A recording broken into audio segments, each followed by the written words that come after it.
اما همین سلام، یه سمبوسه میدیم؟ سمبوسه ما تموم شد. تموم کردی؟ بله با اجازه. آقا اینجا تو این سعدی یه رستورانی هست میگن مرغ سرخ شدهش خیلی معروفه. چیه؟ رستوران مردیده خب و مرغ سرخی سرخ کردنش آره واقعا خوشمزه است. شما می‌خواستی سمبوسه بگیری؟ آره تموم کرد. خب میایم با هم بریم اینجا من هم ویدیو درست کنم هم غذا بخوریم. اتفاقا ویدیوهاتون شایسته جدی؟ خب خیلی خوب. اما شما میاین همین؟ من در خدمت هستم. جدی؟ بله پس بیاین ستایی بریم. بله. بیاین بریم. آخ جون. خب اینم رستوران مهدیم. بفرمایید برید. بفرمایید خواهش می‌کنم.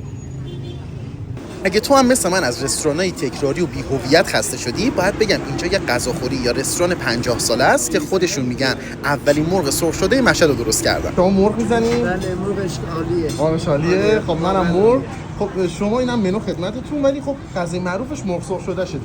پس منم 3 تا مرغ بگیرم. عالیه.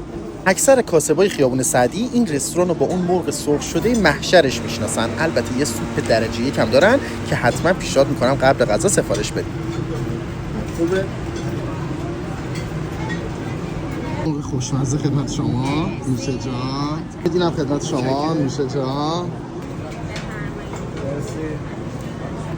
خودشون میگن این سالم ترین مرغ سرخ شده مشهده. دلیلش هم اینه که از هیچ ادویه‌ای استفاده نمیکنن و فقط با پیاز و نمک و کلی تجربه میتونن همچین مرغ محشری درست کنن.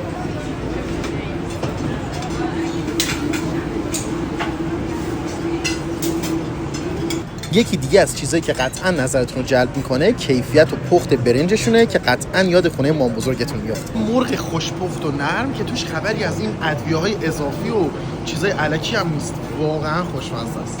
غذا خوردن تو این محیط دلنشین و دوست داشتنی واقعا تجربه قشنگی بود. عجب غذایی بود، عجب مرغی، عجب برنجی. اما همین دست درد نکنه، عجب پیشنهادی دادی. غذای خوبی بود. نوشه جان. شما چطور نظرتون دوست داشتین؟ جدی خوشمزه بود. نوشه جونتون. خواهش می‌کنم.